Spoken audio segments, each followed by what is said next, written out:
Olá galera, hoje venho trazer mais um vídeo, só que esse será um vídeo bem diferente. Como podem ver pelo título, estou muito feliz, pois finalmente vou poder fazer vídeos de resumo de anime já que estou muito bom com edições. Mas vamos parar de enrolar e vamos logo para o tema.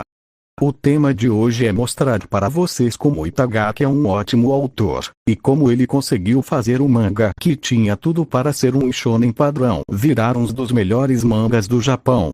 Uma coisa não leve ao que falo como a verdade absoluta, pois vocês podem ter conclusões diferentes de mim. E esse vídeo contém spoiler, mas eu sei que as pessoas estão cagando para isso. Dane-se. Nesse vídeo terá imagens de Grappler Bach na infância, e do capítulo 0 de Grappler Bach para ilustrar para vocês. Primeiro iremos analisar a arte de Itagaki. A primeira coisa que alguém que vai ler a obra de Bach pela primeira vez, ela notará que o Itagaki, ao pôr personagens importantes na obra, ele o destaca de todo o resto dos personagens, normalmente o colocando fora dos quadros para ajudar na orientação do leitor. Um exemplo é o personagem Suvedo, que está bem destacado, e isso acontece com Orochi Doppo também, que todos sabemos que é bastante importante na obra, pelo menos no arco em que se aparece, pois depois da surra que ele tomou nem se fala, o bicho perdeu 50% da força dele. Deixa esse assunto quieto, pois ninguém critica meu Doppo ao não ser eu mesmo. Agora quero ver já como Itagaki representava a movimentação dos personagens. Qualquer pessoa conseguia interpretar perfeitamente a imagem. Orochi grita alto, dá um soco, e o Bach esquiva por pouco. É fácil e prático de se entender, e não precisa de muito esforço. Agora olhem essa outra imagem. O Itagaki sabe representar muito bem a movimentação. Conheço mangas que só para fazer essa cena gastaria 2 páginas para ilustrar,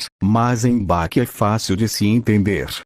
Suvedo toma um chute do Bach e cai do ringue. Note como é ilustrado o impacto do chute do Bach com linhas em brancas para expressar o movimento do Suvedo caindo pelo impacto. Fácil de se entender. Agora irei pegar como exemplo de um dos pais dos animes que inspirou muitos animes no mundo, que é o Akira Toriyama. Nessa cena de Dragon Ball Z, vemos Mistério Satânico se exercitando para lutar contra Android 18. Da mesma forma podemos notar movimentação, mas em vez de vermos os golpes do Mistério Satânico, se pode ver apenas linhas. Isso é agora que o Akira faz há bastante tempo, desde o início do Dragon Ball Z, e a forma que mostra o queixo do Mistério Satan já prepara o leitor para a página seguinte, que mostra ele se vangloriando após ter demonstrado movimentações com todo o corpo dele. É impressionante, pelo menos pro padrões humanos.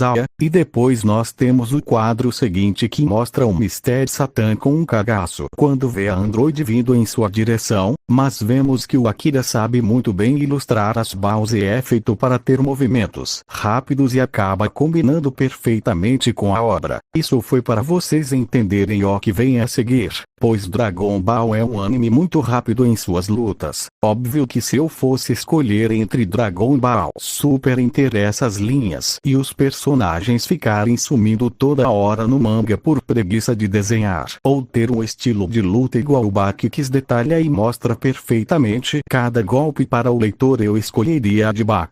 Até vi uma fanimation de Dragon Ball Z só que com estilo de Bach que ficou show de bola. Mas indo para o quadro a seguir, nós temos um Bach muito relaxado, que está se preparando para o combate que virá de ele contra o frangão do Suvedo, que precisa de objetinho para ficar mais forte na obra, pois figurante tem esse papel na obra mesmo. Então eles precisam ser o motor da vida para não morrer em um tapa. Mas como já dizia, a página mostra perfeitamente o Bach se alimentando muito antes da luta, pois nosso amigo Bach não é burro e sabe que vai derrubá-lo no primeiro golpe caso esteja com bastante bastante energia no corpo, e toda a surpresa dos figurantes, mas a surpresa do leitor por ver algo que nunca viu faz que da mesma forma que em Dragon Ball Z os telespectadores que estão na arena vendo o Mr. Satan usar movimentos simples lhe parecem surpreendentes. Bach nos prepara para uma explicação que não é chata, pois é algo que para nós leitores é algo único daquela obra, e em vários momentos da obra notamos que o que nós taxamos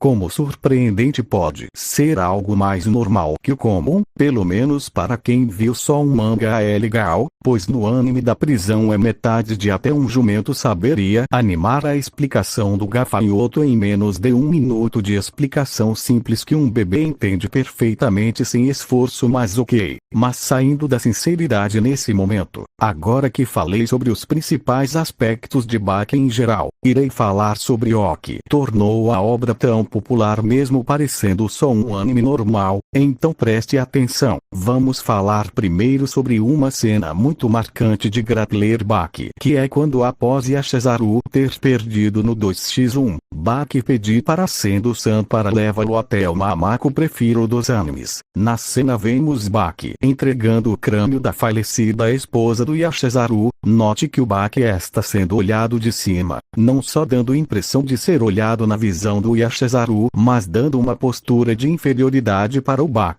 pois Bach queria se desculpar pelo que ele e o Sendo-san fizeram a ele na queda, e principalmente ao seu pai que havia tirado a vida da esposa do Yashazaru, fazendo que o leitor sinta os sentimentos dos personagens e não só seja uma página sem nenhum tempero. Yashazaru aparece com seus filhos, mostra todo o carinho da cena, pois uma relação de amizade havia sido criada naquele momento, tornando o arco do Yashazaru um dos meus preferidos na obra, mesmo sendo até que curto. O que é muito legal todo o carinho de Yashazaru com o Bach, pois nós leitores ficamos tão próximos dos personagens, que nos despreparamos total caso aconteça algo muito ruim com o personagem, que estamos tão próximos de tanto de saber a história boa que o Itagaki criou para um Mamako. Agora quero mostrar a página onde mostra Gaia e seus amigos cantando após terem sido solados para um garoto menor de idade. A cena em si é muito linda, pois é uma das primeiras vezes que vemos Bach se divertindo após ter feito novos amigos que sejam gente de verdade e não macacos, pois Bach quando está fora da cidade e longe de relações familiares, ele age 100% normal, o que já nos mostra como a família do Bach é total separada, e isso acaba relembrando para nós leitores que o Bach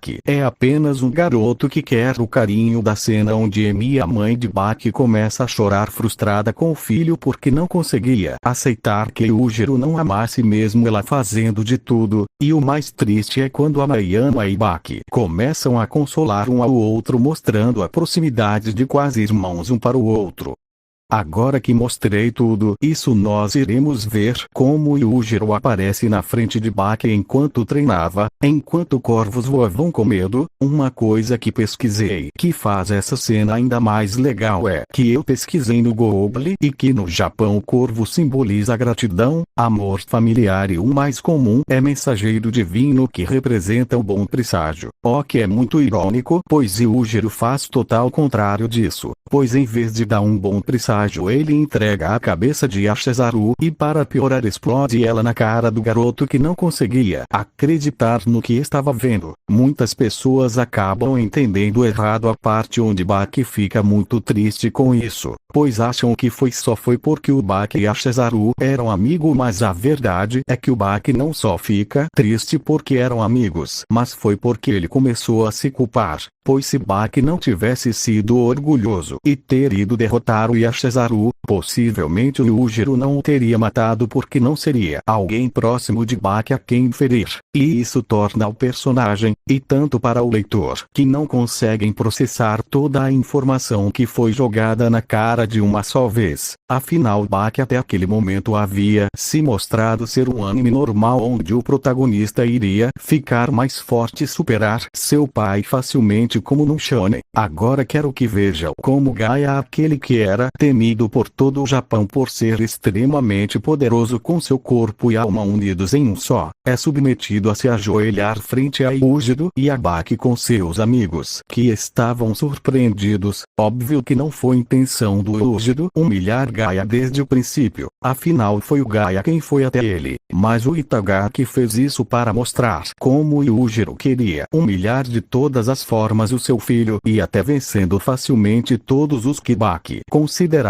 forte até o momento, só para que nós leitores começássemos a nos questionar se Baki teria 1% de chance de ganhar. Agora vejam a pessoa que o Baki mais amava ser morta sem o Baki poder fazer nada, afinal estava completamente derrotado e com seus sonhos totalmente. Se Yujiro olhava para a cena que via como se tivesse entendido que havia feito uma bosta imensa, afinal Yujiro não só havia quase matado seu filho, mas havia matado a pessoa que o mais amava em toda a sua vida e daria tudo por ele, algo que nenhuma pessoa havia feito por ele, e a sequência de páginas a seguir faria até o garoto que joga papel no chão da escola só para as faxineiras terem mais dificuldade na limpeza chorar, enquanto todos estavam caídos no chão. Afinal o Yujiro também quis surrar todos os outros, e até o nosso deus Anayama foi derrotado facilmente pro Yujiro, mas mesmo com todas as pessoas caídas, Emi se apoia no corpo de Baki para realizar o sonho de seu filho que apenas queria o amor dela desde que havia nascido.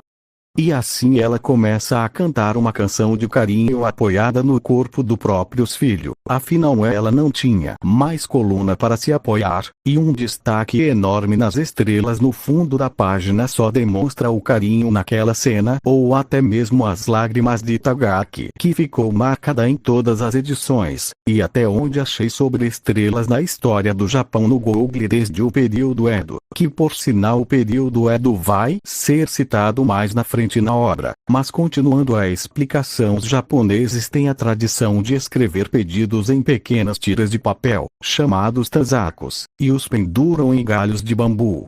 Eles acreditam que as duas estrelas, ao se encontrarem, realizam os pedidos das pessoas na Terra. Após isso Baki começa a carregar o corpo de Emi, achando que ela estava viva, pois ele não conseguia acreditar que a pessoa que ele mais queria carinho na vida estava morta, e mesmo depois das pessoas o avisarem, Baki diz que não queria acordar, e um dos últimos quadros é de corpo da Emi que estava jogada em todas as flores que o Baki conseguiu recolher. Sim, que o Itagaki foi um gênio ao criar essa obra. Ele conseguiu que todos nós leitores tivéssemos a expectativa que o Baki algum dia teria uma vida feliz, mas vimos no final que o Itagaki desde o início da trama sempre teve a ideia de nos despreparar para o momento do desastre e mostrar que o Yujiro, por mais que seja o pináculo da força, ele não é o Almighty nem é o Superman, e nem é um anti-herói como o Deadpool. O Yujiro é um vilão. Tanto Yashizaru e tanto a mãe de Baki se sacrificaram para que o Baki fosse mais forte e algum dia pudesse derrotar o Yujiro, por isso que minha opinião como leitor, o Baki algum dia por causa de suas ações no passado. Bom, espero que tenham entendido por que Baki se tornou tão popular mesmo no início parecendo apenas uma anime de um garoto que queria amor da mãe e procurava superar seu pai, e minha pergunta